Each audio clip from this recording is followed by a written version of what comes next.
Welcome my very special pranam to each one of you, the Brahman in you, the Ishvara, the God. And our topic is today exactly dealing with that. And those of you who have been attending and some of you are new today. So what I would do, at the cost of a little bit of repetition for those who have been going on, because we have been dealing with it now, Mandukya Upanishad. Mandukya Upanishad. And it's the heart of the entire Vedanta, which you keep hearing, 108 Upanishads and 4 Vedas. And this is the supreme. Now, some of you may think that what about my young little daughter who's only 9 years old? You'll be surprised. Shankaracharya at the age of 5, he mastered everything. In this place itself, you've heard about our very special saint who's in this place. Let her just be comfortable, whatever she wants to do, okay? And you'll be surprised, just like a recorder which goes in, our champions are recording all the time, including Shraddha Ma'am's very special champion, Reeb.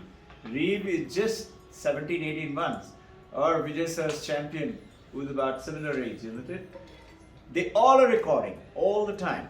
Today you may not understand it, but you will. So someone like Usha Ma'am is experiencing it. Some of you will be experiencing whose tiny ones have grown up over here. When they start expressing, when they start talking, then you would experience. So my very special appeal to those who have been here for a while, there will be some of it which you will be hearing it again, but it will be a tremendous benefit to you, because idea is of what? Let's say Tapliyal sir, he's about 83. You'll be surprised. He was just talking to me last evening and he said, with the divine grace, I can drive today right up to Bombay at night and come back. You tell me, how many do you know people like that? And this is the power which gives you, suddenly you will find you are not your body, you are not your mind, you are something else. And that's the topic of today, Mandukya Upanishad. Mandukya actually came in from, some of it will be new for even those of you who have been for a while, is from a great rishi, Mandukya. His name is Mandukya. Mandukya also means a frog. So you will say, why is the rishi named against a frog? You will be surprised. The frog's intelligence is supposed to be tremendous as per the ancient rishis. And it is more than 6,000 years old. And this is from Atharva Veda. So you have 108 Upanishads, out of which about a few of them are very small, like Prashna Upanishad. It's very small. Muktika Upanishad is very small. And strangely, they all belong to Atharva Veda. Mandukya Upanishad is only 12 mantras. 12 mantras, on which, on that 12 mantra, Gaudapada, Rishi of Shankaracharya. Shankaracharya is, I was reading this and I was amazed to find out that some scholars are claiming Shankaracharya is before Christ. That means similar time as Buddha. Buddha is about 2500 and Jesus Christ is about 2200. And it is before him. Earlier, they used to talk about his birth is 788 AD. That is after Christ, about 700 to 800 years after Christ.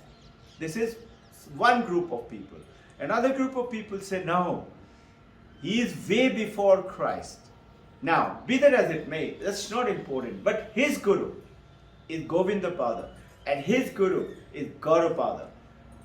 Gaudapada's guru, you have heard the name, but it's not, we cannot trace it. Shukadeva. So what our intention is, there is such rich heritage in our country today. And you and I don't know anything about it. Our intention is to know it. Why should we know it? Where's the need? So that you discover, uncover who? Yourself. You and I think, I'm this little body, I'm a 10-year-old girl, I'm a, say, 30 years old young man or a young lady. No. You do not realize it. You are not either 83 years old or 79 years old or a 10-year-old. You are infinitely aged. Who is that you? That is the you we are discovering now. And the moment you start to discover and know, what happens then? You go beyond all suffering. So, this, what I'm talking about, some of you have seen me working with the computer. We put it up and you will, each one of you will get a link. You can study it at your own time. Those of you interested in doing more research, you can find out. Everything is there in the website. In addition, doing research with the books and things like that is great. Do more research, more find out. Ask questions, very important. The first way of learning Vedanta is Shravanam. Listen. Anywhere, let's say in the school, college, you and I heard from the teacher. Then we read some books, we listened to the teacher, we took notes, we believed in the teacher. If you do not believe in the teacher, if you do not believe in the book, you're not going to learn anything. Whether it is the book or mathematics or cricket or sitar or cooking classes. You have to have respect, Shraddha. So, all this happens, there is tremendous knowledge. And the moment you hear it, you go beyond what? Suffering, sickness, disease, strife, struggles. We are all struggling. Have you realized? Struggling. Troubles in mind, troubles in body. And we generally associate with who? This is me. Where does Robin go? Sure. Can't you see me? Vedanta saying, no, it's not you. You are in that body, in that mind, that the body is changing continuously. Few decades ago we were like her. Few decades before her she was like Reeve. So she's also changing, we're also changing. Everybody's changing. Body. Now, what about mind? Mind is also changing. See, from morning itself today, how much is your mind has changed? So rapidly. Body is not that rapid. But suddenly, I remember one lady monk, and it happened to be US. In Manhattan Street, she was walking along with her another nun, and she was going through. Something attracted into that little beautiful mannequin. You know those mannequin dressed up? He looks at the mannequin, and as she was looking, she saw nicely polished glass. She saw her own image. And she says, I see the mannequin, and she's telling her colleague, but who is this lady? Who is that lady? Her own reflection. She said, who is that lady? So the friend said, that is you. Me? When did I get old like that? You and I don't realize how we age, but the mind you are observing all the time. I love, I hate, I like, I don't like, continuously. Yes, yes, yes, no, no, no. Rapidly changing. So now, what's the point? Changing and not changing cannot be one. In other words, what? Supposing, let's say, young boy, girl running. It's what? He is changing position, no? Running. You are standing. Supposing you grab hold of her or him, think, you are stationary, you are constant. He is moving or she is moving. The moment you grab hold of her, either she will start moving or you will start moving along with her. It cannot be that you continue to stay constant and she will move and both of you become one. Not possible. Simple logic, right? In other words, what? A few decades ago, I was like Reeve. And when mommy shows that picture, that was you, beta. I said, me? Really? And then little later you became 10, 12, 15, 18, 20, 25, 30. Body is changing, mind is changing. We didn't know anything. And then we went to school and we learned from parents, we learned from grandparents, we learned. The knowledge started to come in and my mind is changing. And yet, that I have remained constant. Where is that I? That picture, that's me. Are you realizing it? Now this logic may sound confusing, complex. It is not. It's very simple. You know why? Because the entire Mandukya Upanishad is about who? Not God. Not this world, not this universe. It is about you. About you. So what is it? The basic thing what the Mandukya Upanishad is talking about, that there is only one reality. We say, no, this world is real, this computer is real, this body is real, this house is real. And soon enough you will begin to realize why people say, great masters, rishis say, ye sab maya hai. You laugh and you joke also about it. Supposing somebody said, what is that? I said, oh, this is all maya. You say it, but you don't understand it. You will understand it in no sessions at all. My request is, listen, don't forget to ask questions. I have some online questions also. I'll deal with them when the parents who would ask the question come in. I'll deal with that. And after asking question, reflect, challenge, call inquiry. You notice everywhere else, unless I inquire, I don't learn anything. It's not only IB. IB's principal method is process through the inquiry. And that is how our children don't forget. And they're so much smarter. You tell me something, you and I realize, how much different she is. Totally different. When I talked to her, I was just talking to her 2 days back. Amazing, no? They're so different. So this difference comes in how? Because they're getting different data to the mind, to the intellect. But that mind and the intellect is not her. That infinite something which is us, which is I, which is never changing, is what we're going to learn about.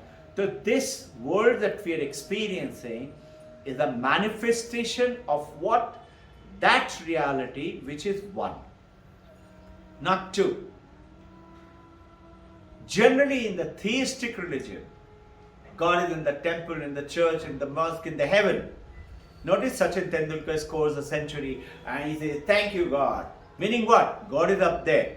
You, when you talk to Pandit or your leader or spiritual guru and say, I have so much of suffering, I have this tribe, my children are fighting, my parents are fighting, my husband is fighting, my wife is fighting, so much of suffering. I have this financial problem. What do I do?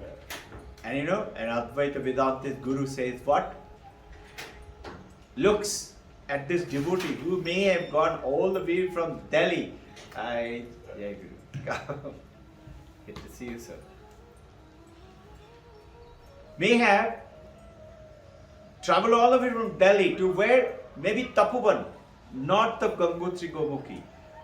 He looks at this, maybe businessman, let's say, as he's saying, I have so much of suffering. And businessman, the Rishi says, I'm not interested in your suffering. Imagine, so rude, no? And the gentleman is shocked. He said, what? Must be thinking, why did I come here? He's not interested. And then he goes immediately smile and said, I'm not interested in your suffering. I'm interested in you. The moment he says that, notice what is happening. You suddenly say, oh wow, that means I am different from my suffering.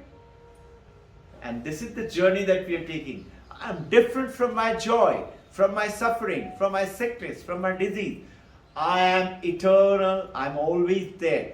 What happens if you do that? That reality. You know what happens? You go beyond suffering, beyond sickness, beyond disease. So, Atmyatikya Duksha Nivritti, that is the inner suffering, you are releasing from that, and Paramananda Prapti. In other words, what? Your suffering finishes. It doesn't mean my hand is broken. Paramahansa Yogananda's hand was broken. Ramakrishna Paramahansa, cancer. And yet, Hari Maharaj comes in and says, 3 days to go for Paramahansa Ramakrishna to leave his body.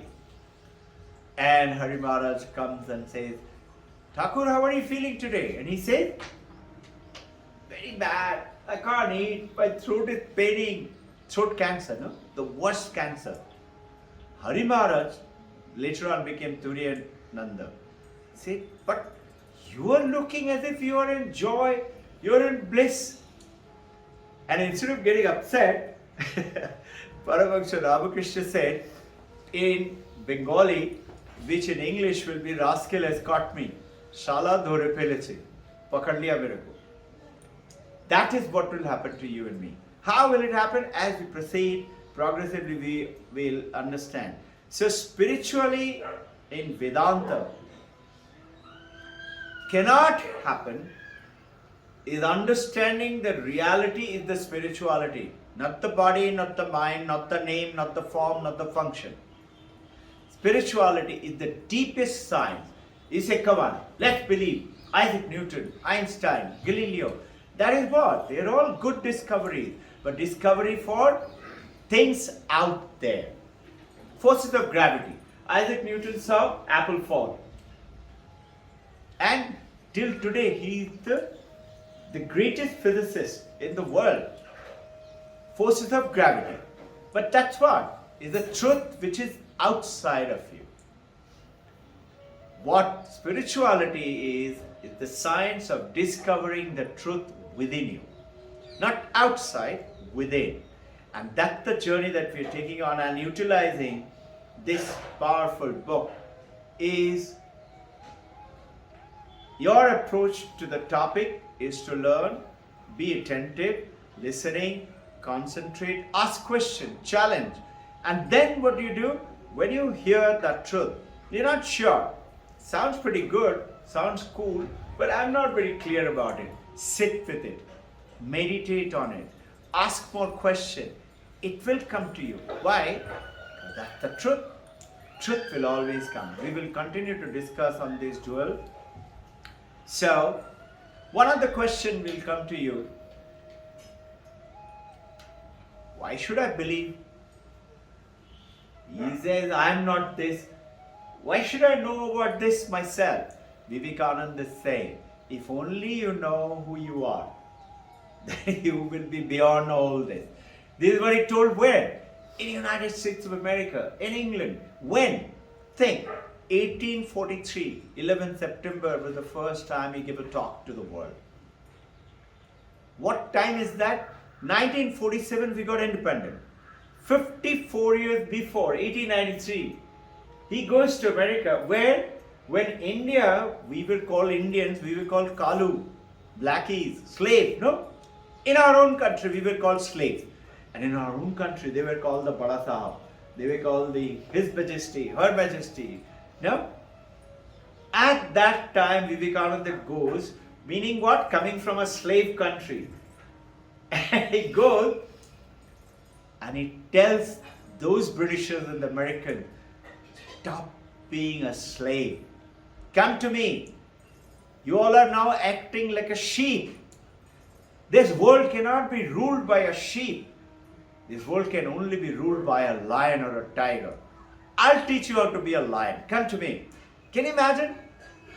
What time when we are supposed to be blackies and slaves? And he's telling those Gora Sahab, and what happened? They fell flat on his feet. And till then, Vivekananda wasn't recognized in India. The newspapers, flashing pictures coming into India. And when he came back to India, Colombo to Almora, if you all read that book, the lecture series he took, he's saying in a page 3 of that Colombo to Almora, he's saying this country, India, is that divine state of the heaven. But you and I don't know that. And we think we are like this. And today,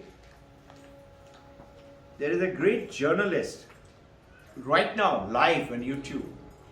He will be about 60, 65. I think his name is Guru Murthy. Those of you who heard of him, I don't know if you've heard of it, Guru Murthy. Listen to him. He is telling India is far ahead and is shooting ahead to be the world's top leader to the spiritual. Bill Gates and Melinda Gates Foundation in Shift Happening, YouTube. Shift Happens is the topic. He's saying 33, 34-year-old men and women will lead the world economy by 2024 to 2028. Just 4-5 years to go. India is already showing. It is saying that what India is doing today, you and I can't understand it. And because we don't understand it, we say, how can it be? Whereas, he says 2024 to 2028 onwards, and Vivekananda in that same book, he says, page 3, page 4, this is Punya Bhumi, this Bhumi. Only the enlightened one takes birth over here. It doesn't mean enlightened one do not take birth. You and I are not enlightened. We are not Paramahansa. We are in the journey. But there is something which is within you, which makes you and I get together on a Sunday. We should be watching cricket match, eating aloo paratha, having good time, sleep till 11 o'clock. Lots of people are doing it, no? In young days, you remember, sometimes you slept through the day and night, and 6 o'clock in the evening you got up and you said, oh, I feel so bad, I wasted my whole day, no? And progressively you stopped doing it or reduced doing it and things like that. Suddenly you realize that I don't want to. Have you noticed young mothers, fathers, gone out for a party, little outing, and left the tiny baby with maybe grandparent, parent. Mommy is worried, no? Mommy's heart is still there. So mommy rings up. Dad, mommy, what you doing? What's he doing? Dad or grandma says, don't worry, he's alright, he's sleeping. Mommy is very happy. Sleeping? Oh, very nice, I'm very happy. Hey, it's the worst thing.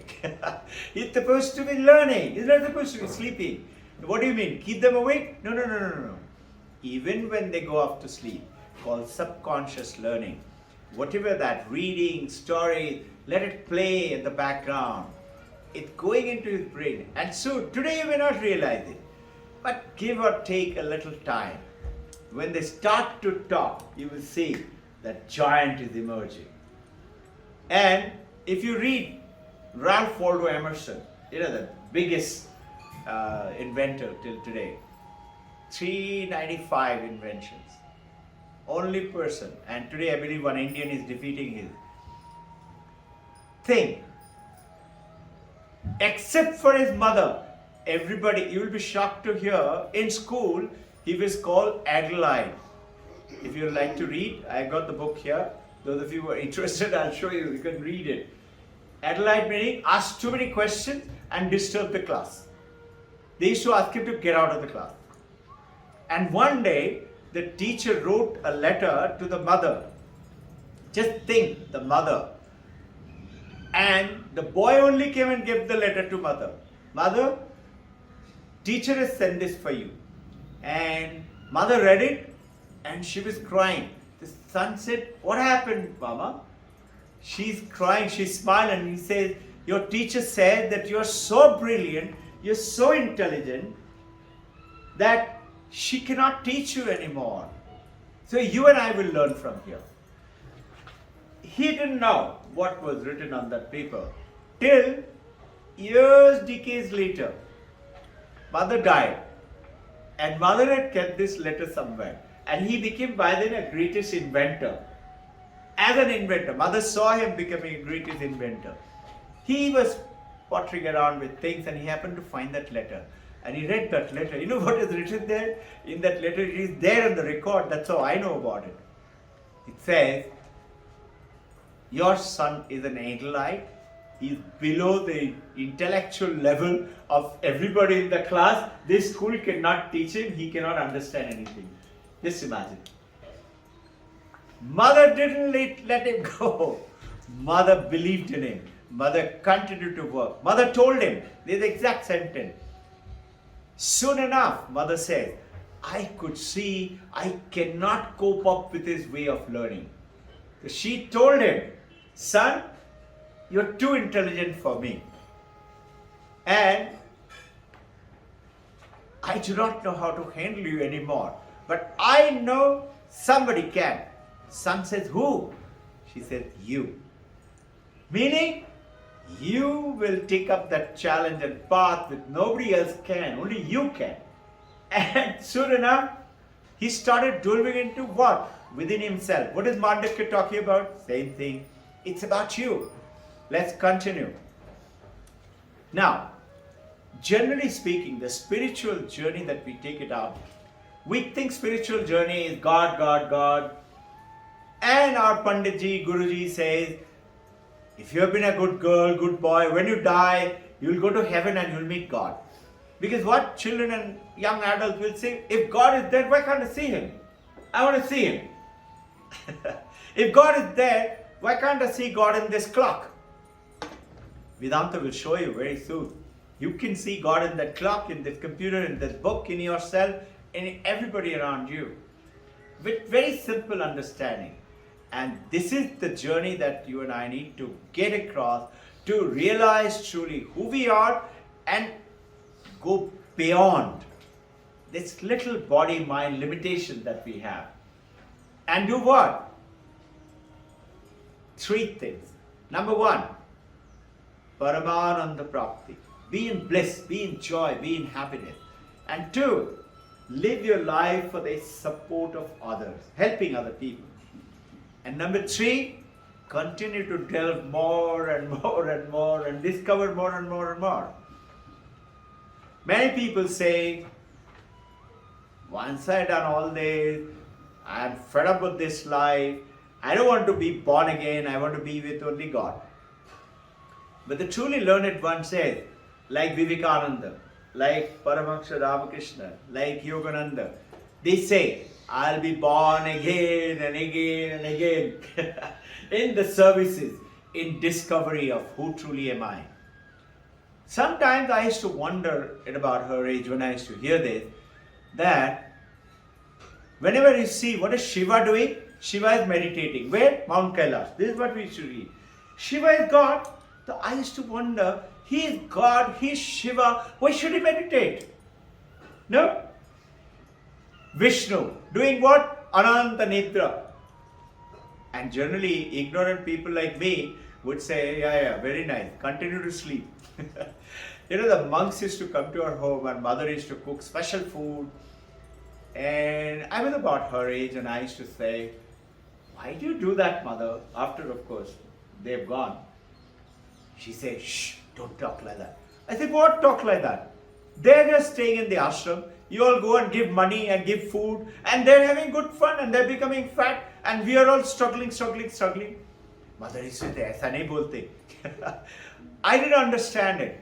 Today I realize what they're doing behind the cave in the Himalayas or in the ashramas. You and I can't realize it.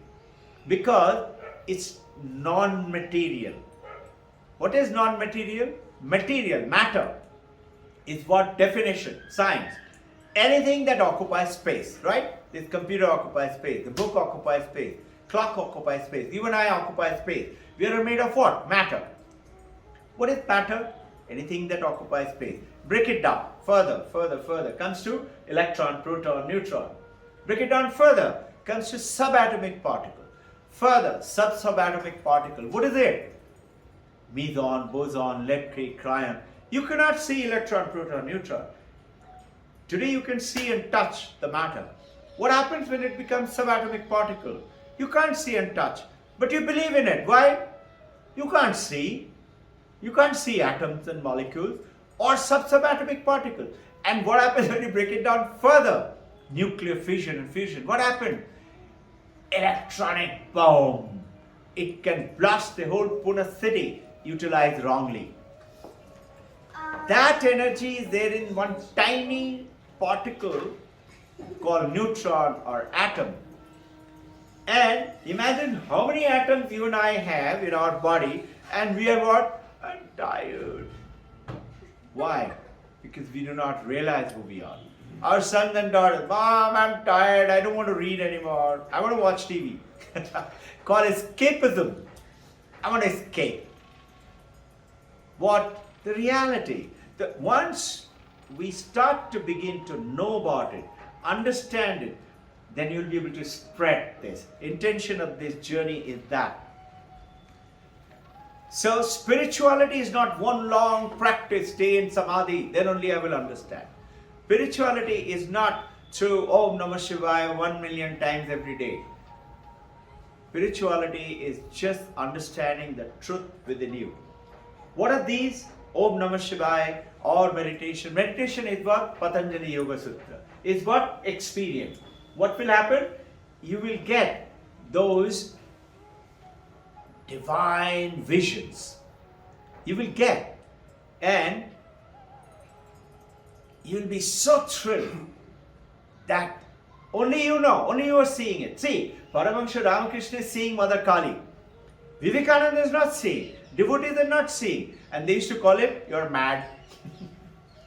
Once Vivekananda was being told by Paramahansa Ramakrishna, I talked to Mother. And what did Vivekananda say? Yes, yes. It happened. It happens when you got a tumor in your brain. Today, Sam Harris, Donald Dickens, they all are, Richard Dickens, they're all talking about it. Biggest atheists in the Western world today. They say, yes, it happened. When you got a little tumor in the brain, it gives you a little spot, and you happen to see. I'm not saying you're not experiencing. Yes, you're experiencing. But it's not true. That Paramahansa Ramakrishna say in Bengali, what are you saying? I actually experienced it. I talked to Mother. Notice, nobody else is experiencing. They're experiencing him in Bhava Samadhi, talking to Mother loudly. Paramahansa Yogananda, called Dayamata and few others. He had a conversation. I was lucky to visit that room, and in which room he had written that autobiography of Yogi also. And he's having conversation with Divine Mother. Nobody else is. So what is it? You say, he's mad. Because I can't see it. This is what is happening called believing. Because you cannot. So what did Paramahansa Ramakrishna say? When Vivekananda says, can you show me? With what? Show me meaning what? Use 5 senses. They're limited. Have you realized you can't see many things which the bats can see at night? Or the dogs can smell which you cannot smell? Sometimes ladies can smell perfume. I can't. and I hear from Sharada or children and saying, that's something beautiful. I said, really? Let me spell it again. I can't spell it. You know, sometimes you will find your childhood friend comes and joins you, maybe you're 40 years old, and meets you. You're meeting them after 35 years. And at the end, you've taken care, you're a very good friend has gone. And you're saying, he used to be our best friend. The wife said, I don't like him. She said, what are you saying? He's my best friend. I don't like his eyes. Wife could catch it, you and I couldn't. Why? Because we are thick-skinned. That's why we are called the men. And that's why women call the Divine Mother, and we worship in India. Have you realized this? Yeah, there was a few days back, I think it was 15th of March, which was the, soon enough we're going to come to Women's Day. Was 15th of March, no? 8th March. I think so, 15th of March, no? 8th March. 8th of March, okay, 8th of March. So, Shraddha ma'am had organized, the whole school was doing this about Women's Day, celebration of Women's Day. So they, at the end of it, they said, sir, we would like you to speak for a while. I said, why? Sir, just speak a few words. I went up and said, you all are fools. He said, sorry? I said, you monkey, you want to talk about empowering women? Can you sweeten sugar? They said, sir, I said, can you sweeten sugar? No. Why? Because they are sweet. I said, think, the Divine Mother, the women folks are the strongest. She is very happy. They are the strongest in this universe. They choose to play dominant role sometimes. That's their choice. Have you realized Mother Kali is standing on top or sitting on top with both feet or single feet on who? Shiva. Who's Shiva? The Supreme Almighty of the universe. No? The destroyer. And whenever anybody had any trouble, ran to Shiva, no? Remember Samudra Manthan? Nobody could. All the gods got scared and the goddesses were running away. And everybody was dying. The same immortal people were dying. And they were now going to get what? Immortality through Amrit. And they went to Shiva, please save. Who told him? Vishnu. Vishnu said, meaning what? Vishnu can't. He said, I can't, it's beyond me. You go to Shiva. Shiva, what did he do? Sitting in Mount Kailash, he just extended his hand, took the whole thing, halahal it's called, and drank it. Everybody was scared. It's supposed to kill everybody. But what did Shiva do? Great yogi. He stopped it. So what is Patanjali saying? If you practice Raja Yoga, Hatha Yoga, etc., you will have a long body, good body. It's through Hatha Yoga. Raja Yoga will give you those experiences, mystical experiences, mystics. Like Paramahansa Ramakrishna is experiencing, mystical. You and I can't see it. You will have those experiences. So you will have more faith. That is Patanjali. In talking about through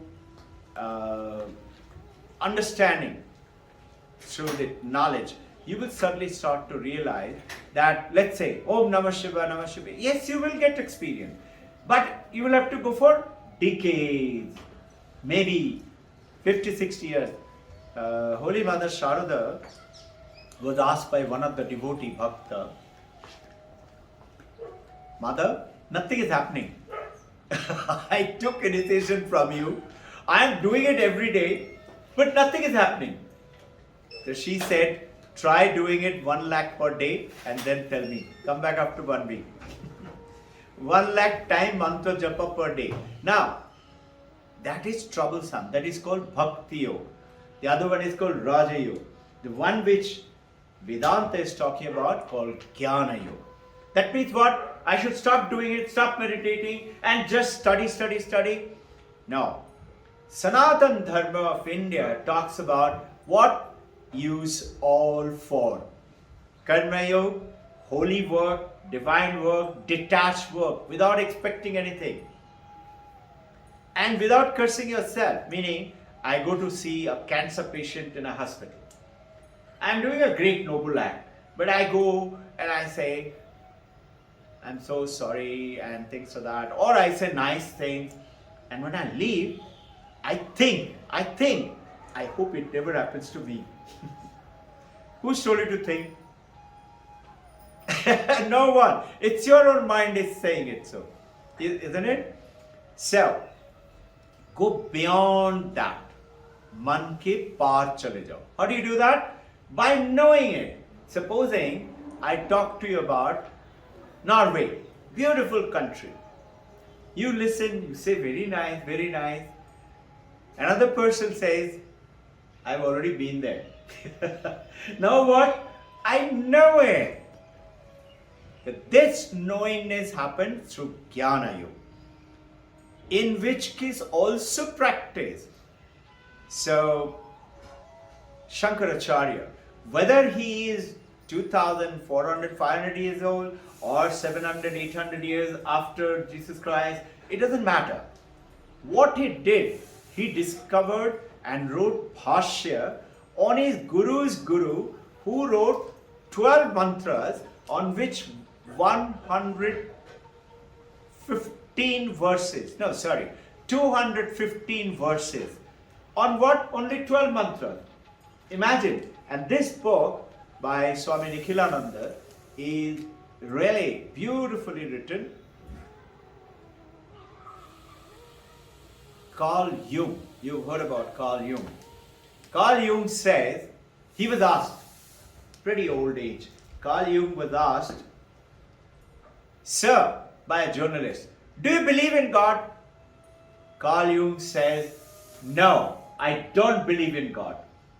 So the journalist was surprised, but he continued to say, "I know God."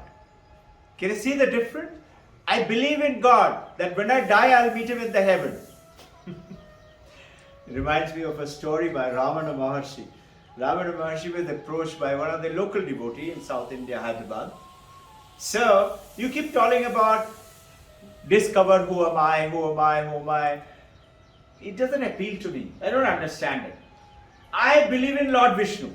I like to work with Lord Vishnu, take his name, do japa, do meditation. Can I do that?" So he used to speak very few words, Ramana Maharshi. I don't know if you all know, Ramana Gita is only exactly half of Bhagavad Gita.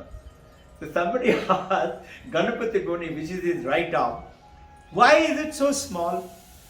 So Ganapati Muni said, "Because Ramana Maharshi used to speak very little." So they said, meaning half of what Krishna used to speak. Meaning there is no difference between Ramana Maharshi and Krishna. And this is what Vedanta is talking. There is no difference between you and Krishna or Jesus Christ or Vivekananda. Where Vivekananda is saying, you and I say, me, Robin Ghosh, Krishna, yeah. This is the journey that we're talking. Now, Ramana Maharshi told, without talking, just said, yes, I could do that. I could just do that instead of who am I, the research. He said, yes. So when I die, what will happen? Will I go to heaven? He said, yes. I'll go to heaven. Will I meet Lord Vishnu? He said, yes. I'll meet Lord Vishnu. Wow. What will he say to me? He is asking Ramana Maharshi, what will Lord Vishnu say to me? The Ramana Maharshi now speaks. He says, he will ask you, find out who am I. So that's the journey that you and I should take it up right now. Now we will continue to serve. So I told you, Sarvasya Dukkha Sthana Nivritti Anandascha Prapti, or Atmiyakta Dukkha Nikritti Paramananda Prapti. Investigating, waking, dreaming and deep sleep are the three existent, which is what we are saying Atman. We is not the body, not the name. You're a soul. You're a special soul. Spirit. Atman. So what is Mandukya saying? Mandukya is saying do research. Do experience. What? On your Atman. What is that? It goes on to say in the next sloka that Atman sadhana chatushtam. You are four. That one Atman is actually four. And you're experiencing it every day. Who are these four? Jagrat, waking state, like right now we all are. Vedanta puts people to sleep. 2, dream sleep. And 3, deep sleep. 3 states. You know why we go off to sleep whenever we listen to something good or bhajan or something like that? You know why? Because our subtle mind elevates and becomes very calm. And we don't realize we are so tired in body, mind and spirit. So-called spirit, what we think is spirit. And so the moment there is a tranquility comes into the mind, we go off to sleep. It will happen to you also watching pictures. Sometimes it happens. No? You're watching a movie in a big, and somebody, your daughter says, "Dad, wake up!" Right? Because mind is tranquil now and relaxed. So go off to sleep. So now he's saying, investigate into this path of the knowledge. Investigation of the 4 state. In this 4 state, what Carl Jung explained, I know God, meaning what? I know this is mango. What mango? Alfonso mango. But supposing I am in America and my host, Indian host or an American host, spend a lot of money because Alfonso mango in US costs a lot of money. And she must have spent a lot of money to buy it, and says, I have a surprise for you, farewell party to me. I said, what is it? I'll show it to you after dinner. After dinner, she comes with the tray is covered up, and she says, open it, and I open. The moment I see Alfred the mango, I'll just smile, no? Why? Because I know it. Same thing happens with the great masters. They know it. Now, very simple example. Okay, I will come to it as it comes down there. Mandukya Upanishad is the smallest out of 108 Upanishads, only 12 mantras, and the most dynamic one because it is powerfully packed. Really powerfully packed. It's one of the favorite pastime of Vijay sir and Tapliyal sir. They love to read. Carl Jung used to say,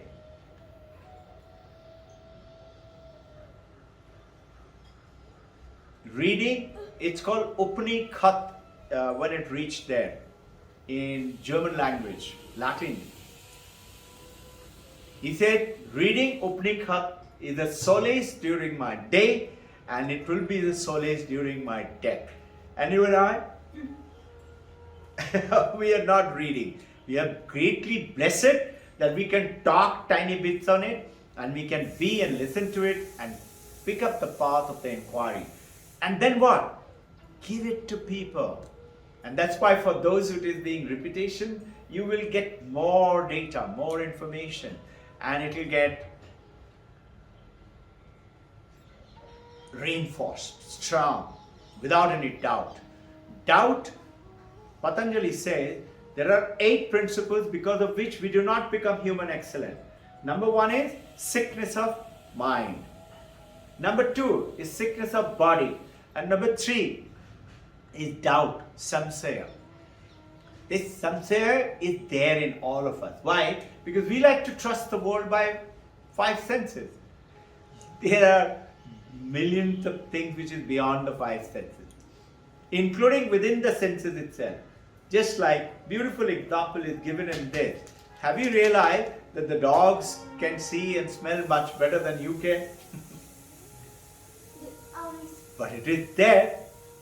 Now, going into Shankaracharya's Guru's Guru Gaudapada wrote 215 called Karikas. What is Karika? Karikas are verses, and on which Shankaracharya wrote called Bhashya. Imagine just 12 mantra, so much of work, but till today they are saying it is the biggest, the largest, the most dynamic pact. To that extent that Hanumanji asked Ramachandran, what should I do to get liberation? Teach me. What did Ramachandra say? Mandukya ekame balam mumukshe vimukte. Only Mandukya, if you read and understand, you will attain liberation. We are in a pace of very little time. No, we are shortage of time in this life. Nobody has time today. Have you realized? So, great thing, great promises. We have to investigate, inquire into it. Promises about all suffering will cease, all shortcomings will go away. Whatever you think of, just think of it. It comes to your mind, it will happen to you. As you are driving down, you say, oh God, I hope the railway bridge will not be down. I assure you it will be down. Why? Because you're thinking of it. What if you say, just change it. When you do that, you will do this paradigm shift. Shifting of the paradigm. What you don't want, shift it. Lawrence of Arabia, T.E. Lawrence, those of you who read the book, he goes on to write, all men and women dream. But wake up in the middle of the recesses of the dark night to say, oh, it was only a dream. Thank God. Must be being chased by a dinosaur or something. But he goes on to write, but dangerous are the men and women who dream with their eyes open and say, I'll make it happen. Vivekananda said, hold on to one thought. Work with it. Don't let it go. And I'm very delighted to see this Jayaraman sir. He did it with his wife. He was reminding me, I think about 6, 7, 8 years ago. He was going off to Bangalore and for a better job, better pay and things like that, came down to say bye-bye. I told him, don't do it. He said, but my work, my profession. I said, listen, you keep your center only your daughter and just watch, everything else will happen. And I didn't remember it. He was sharing it with me the other day. When he told me, I recollected it. Jai Guru, come. So, now, these Upanishads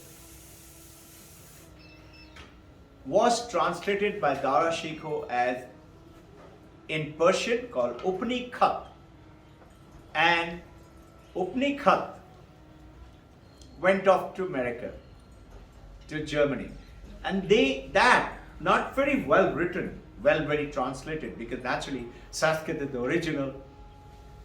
Even I don't understand Sanskrit, most of us. I understand very little. But you'll be shocked. I'm beginning to understand more and more, just because beginning to. And you'll be shocked. Page 246, those of you interested, I'll show it to you today itself. Written in Bhagavad Gita, Paramahansa Yogananda written, God talks to Arjuna. Those of you got the copy, some of you got it. Read page 246, chapter 2, verse 31. It's saying what? Exactly this. That if this discovery of the power from within you took India to the richest in the world. And it goes on to say, the 5th para, it says, Houston Smith, he is an authority in world religion. World over today, they're researching on Houston Smith books. He's no more. 3 years back, he left his body. And in our school, Sharada ma'am, along with Jaya, Sharada is going to take on world religion for our children to study world religion as one of the topics in the DP lecture. You and I didn't understand all this. We knew a little bit. Sharada ma'am, you're taking up world religion, right? So there you are. This Houston Smith recalls that in 1950, he's quoted in Bhagavad Gita by Paramahansa Yogananda is quoting Houston Smith. Houston Smith recalled that in 1950, Arnold Toynbee predicted. Who's Arnold Toynbee? A great British historian and philosopher. Predicted that in 21st century, India the conquered would conquer her conqueror. This is 21st century. Who is going to make India number one? India the conquered would conquer her conqueror. One is to we say, I don't believe it. Second is to say, look at it, what is happening. I was telling you about Guru Murthy, look at him. Listen to it. Look at Bill and Melinda Gates. Look at Vivekananda. Look at Wikipedia. India's economy. Listen to it. Read it. Do a little investigation and find out what is happening. You and I are divinely blessed to be in India at this point of time. And we must have done something great to be born and talk a little bit about Vedanta. It is said that unless you have done something great in your past life, you will not be brought into the life of Vedanta. Everybody can't come. And that is how lots of people are not there in it. Anyway, now, quickly it gives you 4 special Mahavakyas talking about the spiritual. And these Mahavakyas are the ultimate truth. There are not only 4 Mahavakyas, there are more, but the 4 are called by convention as the greatest one. First, it is, which is from Mandukya Upanishad itself. It's saying, I am Atman Brahman. I am the Brahman. And then, coming from Chandakya Upanishad and saying what? Tat Tvam Asi Samaveda. Chandakya Upanishad, Samaveda, Tat Tvam Asi. You are that. That is what generally referred to as God, the Supreme Brahman. Supremely powerful. Brihadaranyaka Upanishad is saying, Aham Brahmasmi. I am the Brahma. Prajnana Brahman is coming from Yajur Veda. Ajur Veda is Brihadaranyaka Upanishad. Prajnana Brahman is coming from Rig Veda. It is from Aitariya Upanishad. And as I told you, from Mandukya Upanishad, Atharva Veda, which is talking about I am Atman Brahman, the ultimate truth. Me? I am the Brahman? Yeah. What is Brahman? Brahman as per Aitariya Upanishad, Taittariya Upanishad, not Aitariya, Taittariya Upanishad, meaning Ishvara is God. And what is it saying? I am, Aham Brahmasmi, I am God. So what will happen? Two ways to approach this topic. One, I am God, I don't have to do anything, I'll just continue to live. No, that is the folly. Why? Because you will continue to live with your mind and body and brain and soon enough die to say at the end of it, where did I go wrong? The other way is to say, let me research, let me find out. I don't understand it, but let me do research into it. So that leads me to, I want to get onto a question with Sir, which he had sent it by internet. You all can, when you get reflection and do it. Last week I didn't know about that question. Thanks to him that he reminded. It will be worthwhile dealing with it. It's a very powerful, very good question. And the question is, whatever role today in my life is written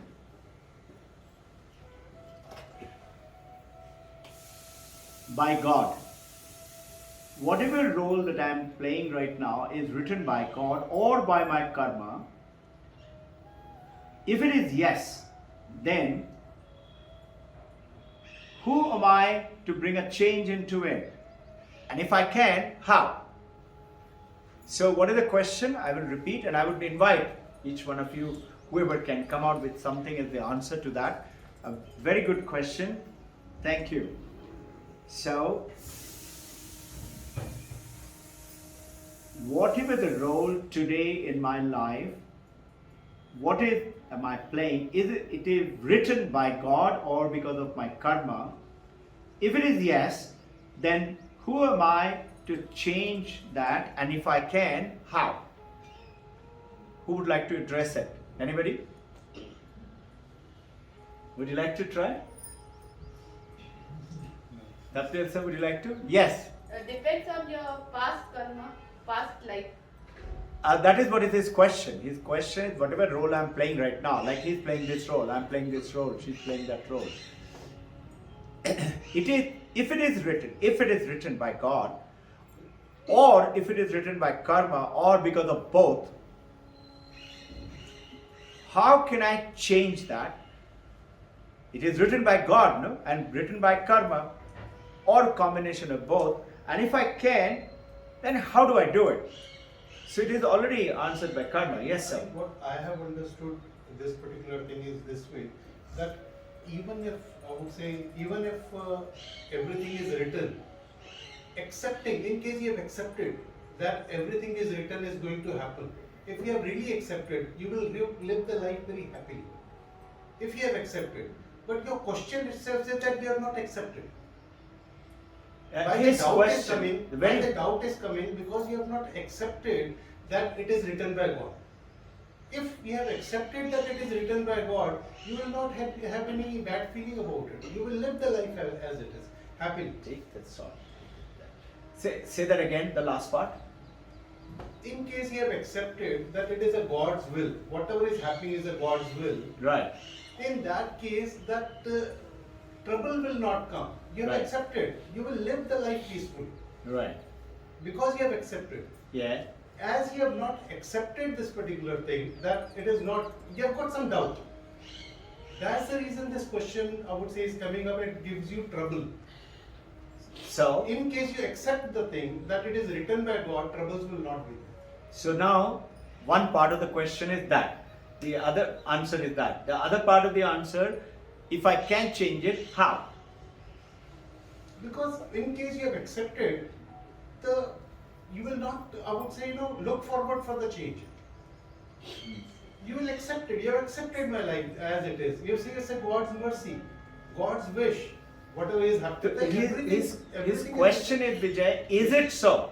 Meaning what you're saying, so. if I accept it. If it is so. Okay. If it is so, Okay. can I change it? Very nice. There's no need to change what I feel. There's no need in case of acceptance and non-acceptance. Right. The actual, I would say, problem is either in accepting this particular thing or not accepting this particular Right. thing. Once you have accepted, no troubles will be there. But Right. in case you're not accepting it, then only these questions will come up. Okay. So I can. I'll ask her. I would just like to add to what Vijay sir said is that whatever life has offered to us, we should take it positively and we are optimistic and we have to accept the change because we have no alternatives. So it's better the state of mind should be positive. So the first part of the question is that whatever role I'm playing in my life, correct me if I'm making any mistake in the question. Whatever role I'm playing in my life, if it is written by God or by my karma or both, then how can I change it? And if I can, how do I do that? We may not be able to change it, but it is up to us how to take it in a positive way and to move ahead. If we want our life to be happy and satisfied. So the question is, the second part is how? His question is the second part. One is whether it is true or not, and secondly is how do I change it? By convincing ourselves Okay? All that right. we How would you put it a little better based on whatever we discussed till now? How do you convince yourself? by accepting it, that not to take it in a means in a way that we are suffering. It is not my suffering, but this is what God wants us, or I have to make my life better. So it's better to be convinced about it, and with whatever suffering I am having, then it will obviously with time it will go away. Very nice. Sir? Yes, sir. I would like to give one very small example. It may not be answering specific to this question. Many times when the people ask, okay, in case if it is destined to happen, then why we need Slightly to work slowly and and little louder. so, Yeah. so if it is destined to happen, why we need to work? Yeah. So just if there is one pole and there is one cow and the cow is tied with a rope and there is a green field. So what is destined is that whatever the maximum length of the rope is, cow only can graze only to that periphery. But even to graze that field, the cow need to get up, need to put some efforts, they need to put some karmas, then only she can feed herself. So even what I is didn't understand destined- that. Say that again. I'm saying even what is destined to happen, Yeah. to achieve that you need to do some karmas. So how? I mean the cow need to get up, then she need to move around, then only she will be able to feed. But she may not go beyond the length of the rope, what is already destined. So what is rope representing? It's already destined, means maybe because Destiny. of your past karmas, means you cannot achieve beyond that. So in other words, what you're saying is destiny, meaning what is written because of karma and what is written by God. Yes. And that is his actually leading Yes. to the question. Yes. Okay. So So that- what is the answer to the second part? That how do I change it? So how to change it? If it is possible. It's a very, a deep question that how one can change it. I would Meaning, say- if it is already written, Yeah. meaning I'm helpless. Yeah. So what should I? Like which Vijay was answering, which you are answering. Tell me I how. think so I have a different way of approaching Yeah. this, because as per the entire session, what you have taught. Louder, what- please. Yeah, what was the entire session today? You have taught, like you have taught, we are God, we are the part of universe. That means I have created the destiny for me because I accepted what karma I have done in the past life. So I should, as a God, I have the rights and I have the awareness to change my destiny. So if I correct my karma, if I am ready to learn and accept the fact, this is what I am, this is what I need to be, then I think the universe, which who I am, I will be having the chance to change my destiny. Okay, bring clarity to the answer Yeah. by first part is Yes. if it is written by God or by my karma or both, how can I change it? And if I can, how do I do that? See, because I am the God, I have created my destiny because I have accepted the fact this is what I have done in my past. Okay. So as me, I accepted and surrendered myself. So if I've done this is what I will be or I have to become. So I accepted and came and took a birth of this generation. So now what should I do? So to change my destiny, I have to be aware of what I have done before and is there a chance I can correct it? By learning or experiencing certain things, we will be given a chance to correct it. Because I am God, I created it, that means I can create something new too. That's what Okay. I will. Absolutely correct, sir. Absolutely correct. Because with awareness only, the things will come. Correct. You have to be aware and accept. Correct. That's what. Okay. Yeah. I think we should not lose hope, and maybe we can strive towards changing it. It depends on the person. Everyone's perspective may be different. Because Okay. according to me, it depends on the state of mind. Okay. Usha? Take it. Sir, Sir, sometimes why are we into that sequence of I want to change something? Good, bad, these are experiences. There's nothing, now for example, a child losing a parent at a young age, I went through. I lost my father very young. Is there anything I can do to change it? I cannot. Why did I go through it? There is no answer. Am I at fault? There is no answer. We have to accept it. What can I do right now? There has to be a healing. What am I coming out of it? So, what can we change? We cannot change anything. Things will happen the way it is destined to happen. Our approach towards it, how we look at it, will bring the. We will be that kind of a person depending upon how I approach towards it. Okay. Very nice discussion. Perspective. Anybody else? You want to try? Just a small addition to what Usha and everybody else said. They very well said, everybody. The only part that is missing is if you get connected, you get a different kind of hand holding, right? Connected and? You get a different kind of a hand holding, a blessing. We are into an Karta Joni. Bhokta Joni is where everything is on your head and you have to just endure that, suffer, whatever.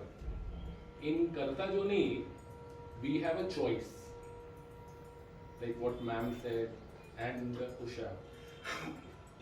Along with the suffering, you have got a choice to maybe change, through his blessings, and something changes. Okay. Anybody else? Shadha ma'am, would you like to? I don't know, but somehow I agree and said disagree. Because everything we learn, everything we don't like it, we said this is depend on my past karma. Everything we like it, we said we work very hard for it. And I don't think anyone they can understand exactly what they did in their past karma. It is very difficult to work it out, even to do the very strong connection. Maybe great people we can, but I don't think we can connect to past karma and say, for example, if I suffering from sickness, it is because for my past karma, and I have to accept it. My sickness, I should not work for it, I should not take medicine, I should not go to the doctor, because I said God created suffering for me and I have to carry on with it. I cannot change it. No, God never not give any suffering to anyone. He not make the suffering for anyone. It is ourselves we making suffering for ourselves. And after that we putting it in the karma's head and we say we have to accept it. No, I think God created all the human beings same. How we can be, God created me as a mother. It is my karma, I should be the mother. But how I can be good mother or bad mother, I have to use my consciousness and vote for it. Be good mother not only for my children, for other children, for even little bad karma also I can do, killing it. And make the good human being for future to connect them to God, and whatever God decide for my life, I help to myself to make it better. Other than if, for example, I become the bad mother or my children become bad children, I say God decided for me, my children, they should be bad or I have to suffer. I can change the children's life through the teaching to them. Somehow I think with working and thinking, it is much more better connection other than accepting everything wrong in our life. And we say because God told, and let me accept it. I accept it, I have sickness. Let me, last I will die and reach to God. It is totally against God's wish. Sir, Okay. can I tell you something? Yeah. For me, I've got an extra bone over here on the left side. Loudly, please. And For me, for me, I've got an extra bone on the left side. So it's like how we have extra finger. So before when I was small, I used to say, why God has given me that extra bone? I can't move this hand, move this hand. But now I'm saying, okay, let it be, That depends on the karma, special. That depends on the karma. so what you're saying that the why God has given me is the question, Yeah. and then based on your karma. Then That's karma, what you're. yeah. But now she has accepted. Now she has accepted, so she doesn't worry about that. Yeah. Okay. It is there. It It is is there, there. but she doesn't worry about that. So she wants to say something. Lala. Sir, I totally confuse Loudly, it. loudly. I totally confuse it because I totally confuse. confused. Okay. Very nice. Because I got two different. You know why I'm answers. clapping? No, I think he's I right. got two different answer, which I think is a totally controversy. Somewhere is my guru suggesting to accept whatever life you have, but live on your judgment. The other way, the other guru suggesting that whatever you are playing, it is not your past karma. That's your sense what you are thinking. But the better way or wrong way, whatever way you want to do it, that your judgment. No, so totally for me it's totally different answer. Actually, So actually what the is the actual answer? I don't know. Actually, both are Yeah, beautiful. Very But good. I didn't say that both are wrong or right, but difference. Yeah, It both looks are me not as- different. Both are same. Both are same. See, accepting does not mean not doing. What we are confusing that we are accepting, but at the same time, what Madam says is also correct. Accepting means will give you peace and solace, but you will keep working. What ma'am has told is what, as we have been born in certain ways. Accept the fact that's what I am. But how better I can be, how I can change is what we have to work towards this. Just give. Can I give a just like Yeah. example? Suppose I am the person who's are hurting more the people. Okay, in any way, by the talk or by hand or anything, I am hurting the people in any way. Do I accept it? It is my past karma, so this is my role. Let it play. Okay, do I accept it? And let it go. Or I should think that why I am doing this, so let it go for some change, whether I can replace this what I am doing. So I'll this give you the answer to this.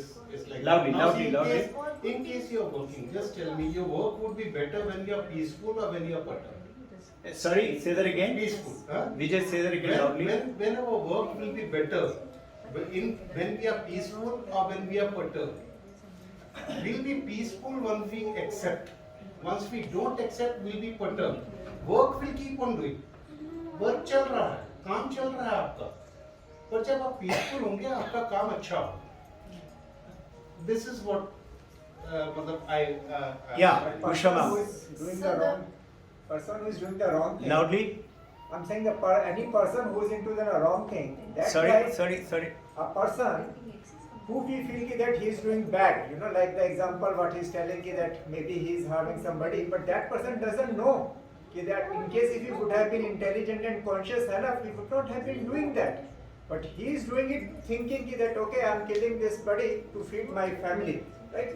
But as an outsider, we think, oh, he is not doing the right thing. So the point is again that these are the two sides of the coin. The guy who is doing the bad thing, he thinks, yeah, I am doing good, because his mind has been perceived in that way. He doesn't has that capability to think that he can feed his family by doing the good karmas also, and that is how the differentiation comes. That somebody is divine, somebody keeps suffering. So the question what he has asked, I don't think that we are getting the solution that if something is already destined to happen, how you can change it? It cannot be changed.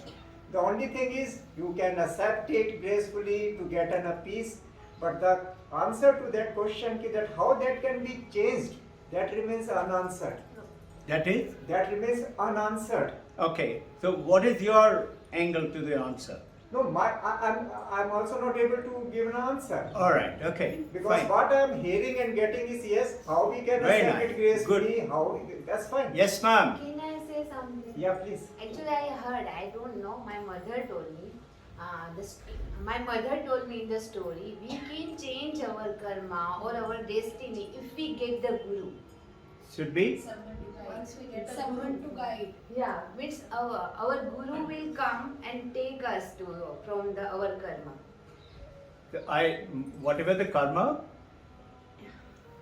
She says. say it again. Okay, Sharada, can Ma'am, you repeat what she said? ma'am, she say in her model, she was trying to teach them for everything you need a good guru. Guru can teach you what is good, what is not good. Right. How you can change or how you cannot change, not change. But I think totally sir in between his question, gone very behind because what he asking just now is totally different question. Okay, I will read out the question again for everyone. No, It sir, is a sir, different sir, question, sir. Whatever role I play in my life, is it written by God based on my karma? Question. If yes, then who am I to change and how? Sir, he has a new question. No, I don't have a question. Question remains same. Uh, Question is the same. Right. I have a different perception to put up that. I know I am doing whatever and I can judge this is good, this is bad, right or wrong, everything. Okay, when I do the wrong, I say I want to do it better so my next destiny, karma will be better because I know whatever I'm doing good, I am thinking that it is make me happy. Because of my last karma I did good, so making me happy. So this time also I want to do good so that my next destiny have a happy life. So this is my perception that how can I change to thinking that okay, yes I am doing bad but I want to do good. How can I change that?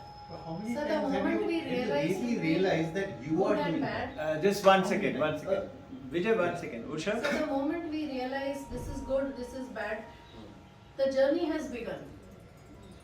When I am realizing मेरी ज़बान से मैं किसी को बोल के दुखी कर रहा हूँ या मेरे एक्शन से मैं किसी को दुखी कर रहा हूँ, I am realizing that because we always say Yeah. put yourself in that place and see how you feel. The moment I have realized no, with my tongue I am hurting, I have begun the journey कि नहीं मुझे ये नहीं करना है. And from there, when we get into good company, when we get into holy company, and then when we get into connection of a guru, we have begun the journey. और अपने अपने प्राप्ति और प्रारब्ध के हिसाब से कोई जल्दी पहुंच जाएगा, कोई साइकिल से जाएगा तो थोड़ी और देर लेगा, कोई सुपरसोनिक में जाएगा तो स्पीड से जाएगा. There probably our karma will play a role depending upon our past karma. But when we have begun the journey, we have started. Thank you so much. This little touchy. Thank you. Good. What? Now, most of the time, what we see, what I feel like that, most of the time we judge mistakes of others, and then we try to change. Loudly, We should loudly, change. loudly. Most of the time, what happens is rarely it happens that I understand my own mistakes. Most of the time, it happens the opposite person. He is making a mistake. He is? He is making a mistake. Normally, it is not I. It is like that he is making a mistake. So Who's when- saying that? Anybody. I am saying it or Anybody. somebody else? Okay. Anybody. Like Okay. mistakes, we realize the mistakes of others much faster than the mistakes of us. Okay. Actually, in back of our mind, other person should change. If you really think deep into it, how many times have you really realized I have made a mistake? It is Okay. the other person who has made a mistake. He should change, and that perturbs me. I'm getting disturbed because of that. Okay. It is not because of my mistakes. In case you realize your own mistake, question will not come. You will change automatically. Let's look at it again. Yes, sir. Tapil, sir. I only want to mention what is the way this cosmic drama is going on. What is the way this is entire thing is a cosmic drama which is going on. Say that again. I didn't understand. The cosmic drama, which is this entire Right. creation. Right. This entire creation is just a cosmic drama. Hmm. Now in that cosmic drama, each one is given choice to choose his part, whatever he wants to do. Now once he has chosen his part, once he has chosen his part, this is the role I will play in this creation. Now when you have chosen this one, that this is the role I am going to play, we start playing your role. Now when you are playing your role as a role and you don't get involved in that one, you are not responsible for plus and minus of that. Say that again. Last part. Plus and minus of that. Yeah. Once you are doing everything in real sense, yes, I am playing a part of drama, part in drama. But once I get involved in this role, what I am doing, and I forget that I am not doing drama, but I am this, then the whole thing is governed by the principles, this. So that applies. Now, so this is one.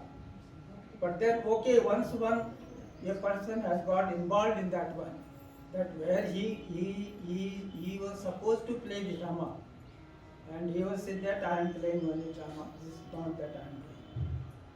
No problem. And this is what happens in Satya. Because the whole thing is Satyug, Treta, Dwapar, Kalyug, and that is the way this whole drama is going on. Now, but once you have got involved in the role, where you think that, oh, this is I am doing, so all your that 5 things they come together. And then you are dealt with the karmic. Okay. Very interesting. You want to add anything? Okay. Slightly off the topic. I'll come back to the topic. It's something interesting you all came up with. In Bhagavad Gita, it is, which is from the Mahabharata, and Arjuna and Krishna is talking. Krishna was approached by, people to say, if you knew that by your counseling the war can be over, you could have talked to Duryodhana. Duryodhana would have just understood and there would have been no war. But you spoke to Arjuna. Arjuna said, I don't want to fight, I want to run away. And you spoke to him to fight. So why didn't you speak to Duryodhana? This was the question asked. It is related to the outer periphery of here, but not directly to this question. I'll come to that question. So the truth is, Krishna did speak to Duryodhana. And he went to speak to Duryodhana before he spoke to Arjuna. And when he spoke to Duryodhana, Duryodhana said, Krishna, don't teach me what is right and wrong. You think I don't know that I am doing something is wrong? I know it is wrong. But you know something? Something within me just can't stop not doing it. I love doing it. I know it is wrong, but I love to do it. Whereas what did Arjuna do? Arjuna said, Krishna, I don't know what to do. Show me the way. So this is the path which is what is related to today's this discussion. And we should have more of this, because this is where the analysis, the questioning, reflection, inquiry starts off with it. I will give you the answer as it is given in the Vedanta. Okay? Now before I give you the answer, thank you for the question, Lala. How many of you have seen this book? 1, 2. You all have it, no? You also have it? Okay. This answer is in this book. If God really exists, then why do we suffer? Have you realized today's discussion, more or less, we talked about suffering, also we talked about good things. Right? His question is nothing to do with the suffering or good thing, but it implies as if something is wrong. So supposing I'm doing only good, what he's saying, then why do I want to change, and why do I want to say that who has created it, how do I change it? The fact change comes in, which is something which I don't like, which I want to change. How do I do that is the question, right? So here, what is the answer in very simple, I'll give you an example. You have this with you, right? Anybody who doesn't have this, you all don't have it, right? Can you come? It's for you and this is for you. Thank you. If God really exists, this book is not written by me, it is written by Divine Mother through my hand. I happen to be just the Amazon.com delivery guy. But it is the Upanishadic truth. I would recommend you read it later at your own time because it's very, very intense and it will take some time. The answer to your question will be directly dealing with, like, you watch a television show, you're watching a TV. The screen, I'm watching this computer screen. Is the computer screen, is the television screen put off? Does it get wet if there is a flood happening inside? Or if there is a dinosaur coming and destroying everything, King Kong, or destroying that Eiffel Tower, is the screen getting affected? No. Now, think, one is, it is not getting affected, right? Second, is the screen bothered whether the movie is running or not running? Screen is still there. Screen will still be there when it is running. Screen will still be there if it is switched off. Yogi will say what? I am getting disturbed by the TV. Switch off the TV. It is distracting me. Yogi will say that. What is Vedanta saying? Just know it's a play. This is called Maya. It appears to be happening. Screen is not bothered whether the hero is winning or villain is winning. You and I cry and fight and get angry and things like that. So now, coming back more related to your question. Yes. So the TV screen has no emotion. Has no? Has no? Emotion. Emotion. Memory. Emotion. Feelings. Emotion. Okay. Yeah. Thank you very much. I will come back to this point. If I don't, just remind me, okay? Very good point. So now, look at it. The TV screen is not bothered. But without the TV screen, you cannot watch the movie. Are you with me? What am I leading to? Let's see if I can just get to that slide. It is a very advanced question and very good question. And that whole book was written because of that. Because many people ask this question, then why am I suffering? Suffering comes in generally because we like to change it to make it a happy thing. So what Vedanta is saying, you are missing the real point. What is the real point? What is Mandukya says? We have four existence. Who's we? That I is not this body, not this mind, not this name, not the form. And that Atman, which is the I, which is the reason why you are seeing it, like TV screen. We'll come back to it. Which is that I? Let me give another example. I is like this light. Let's say the sunlight outside. It is related to the answer. I will come to a direct answer. But before that, understand this. That sunlight outside, is it bothered? Does it get polluted if it falls on something dirty on the road? Does it get polluted if it falls on something dirty on the road? No. Does it get drunk? You all have heard about this before. Now apply it.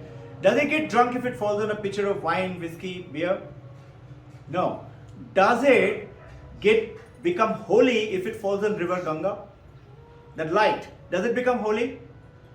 No. Why? With light is absolutely detached, not connected with what it falls on and purifies or dries up or does whatever. Now, what is Mandukya Upanishad is saying?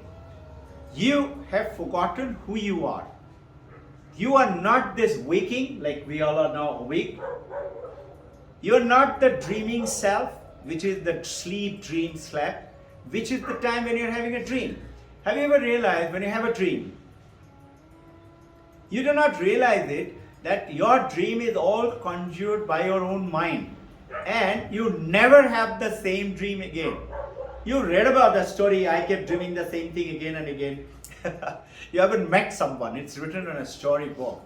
You never dream the same thing. Not only that, think if I could dream, and supposing I am dreaming that I got beautiful Kentucky Fried Chicken or pizza in my dream. I'm starting to eat, I'm enjoying in my dream. My body and the mind is lying in the bed. But I'm enjoying, and suddenly somebody wakes me up and says, hey, you've forgotten you got Vedanta session today. I wake up. What do I say? Do I say that I will put that Kentucky Fried Chicken or the pizza in the refrigerator and next time when I dream I'll go and eat it? No, why? Because it's not real. You got my point? That dream is not real. Now, what about the other one? So it is Jagrata or the awakened state, Swapna or dream sleep state, and Sushupti is the deep sleep state. These are the three states through which you all are operating. Every one of us in the world, in the universe. So how does it imply?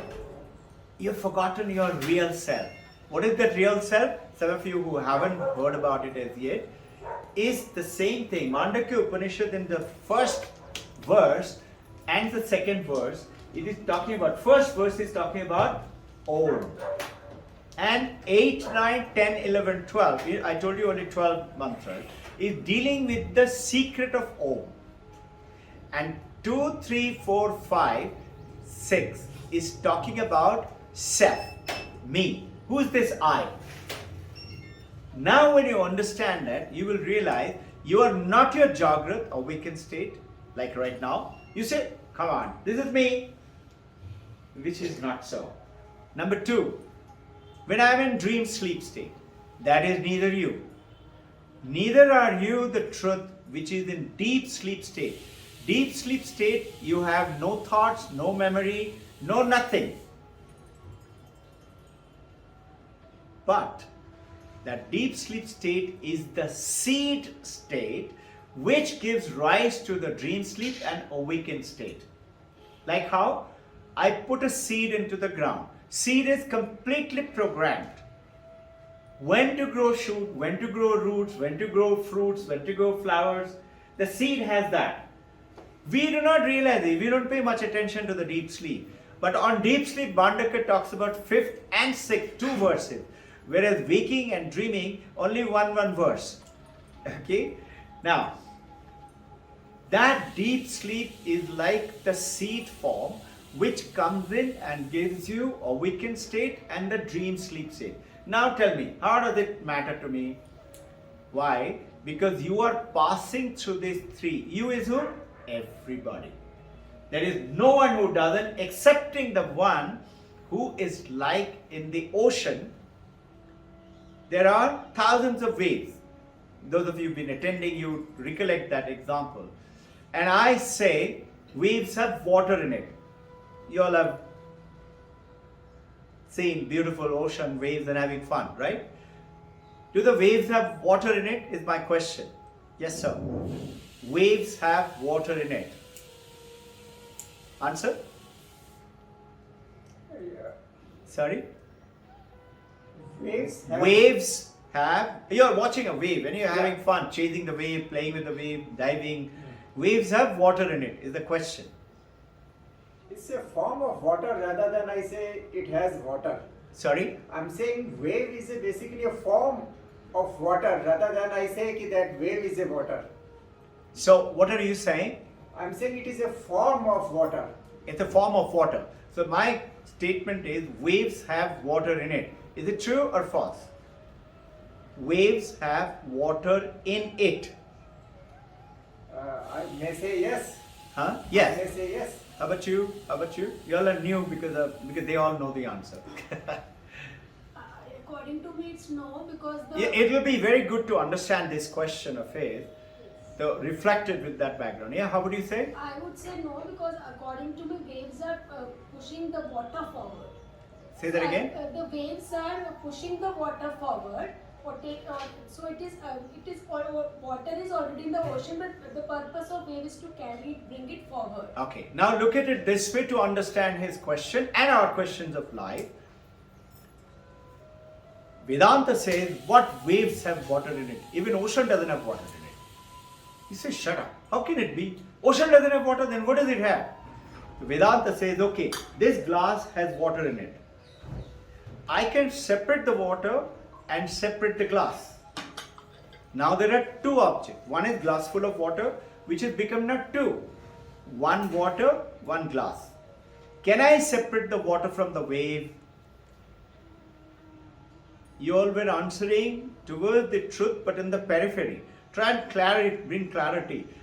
Can I separate the water from the wave?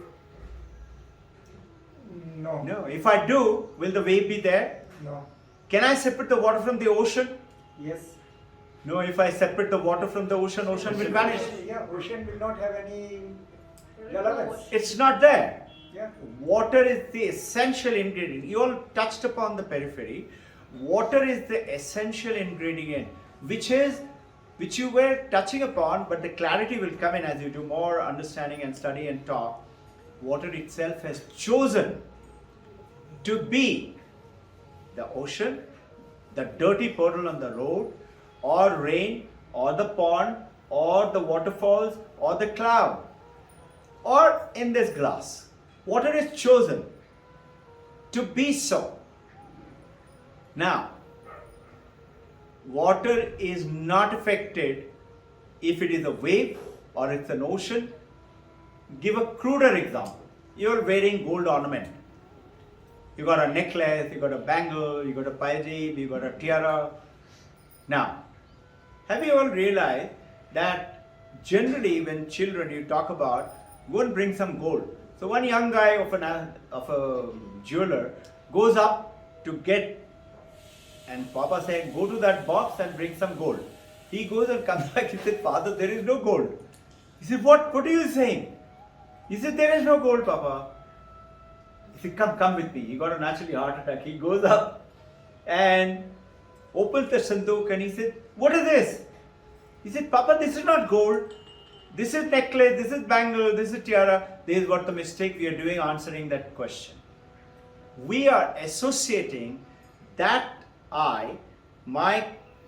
whatever the role that I am playing, the role that you're playing is like who's asking the question? The mind is asking the question. You with me? The light, sunlight, or this light is falling on all of us. But you'll go away very soon. The light is not going to go with you. Light will stay here. This is the Vedantic truth. And again, the scene will keep changing. Light will stay on.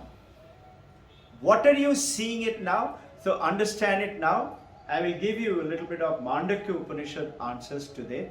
So, I go to Bahama. I go to Norway. Norway existed. I went there and experienced it. This is how we have grown up. Correct? Vedanta says wrong. What do you mean? Bahama, Norway did not exist? Of course. That's how when I went there, I saw first time Bahama or Norway. I've never seen it before. So I experienced now. So what is the statement? Knowledge. It's a very shattering statement. That's what the confusion is about. Knowledge exists before the object. You and I say what? I never seen a computer, and now I see it, so I know a computer exists. I saw Bahama, I saw Norway, so now I know Norway exists. But, you say, but I didn't have any knowledge of Bahama. I only, when I saw it, then I realized it. Vedanta says no.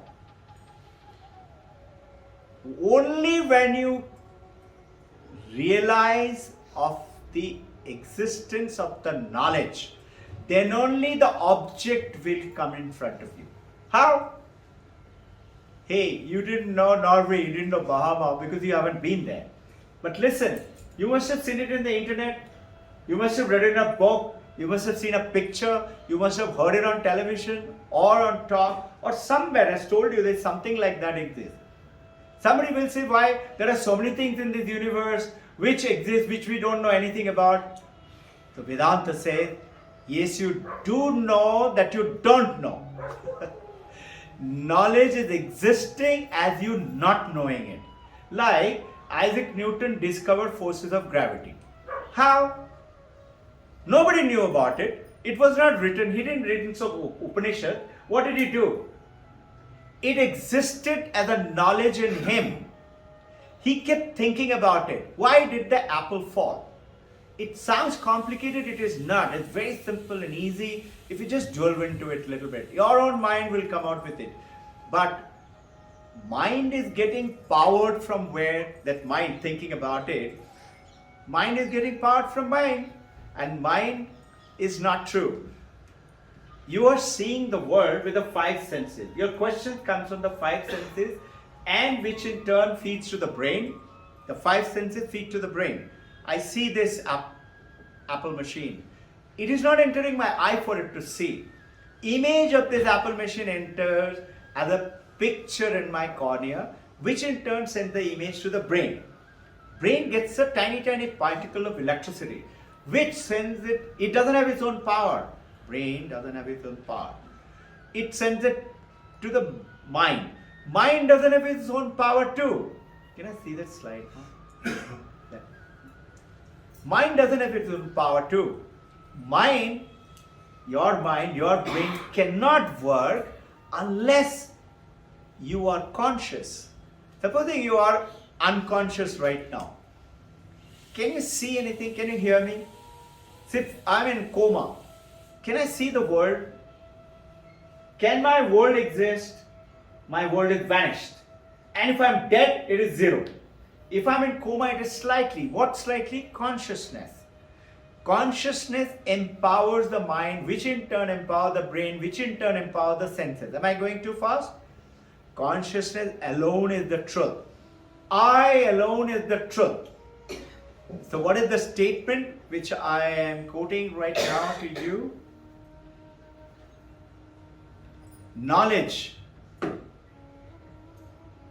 cannot come to you unless there is a, Vijay sir will love it, unless there is a knower.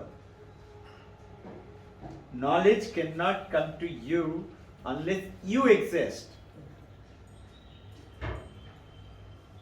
Are you with me?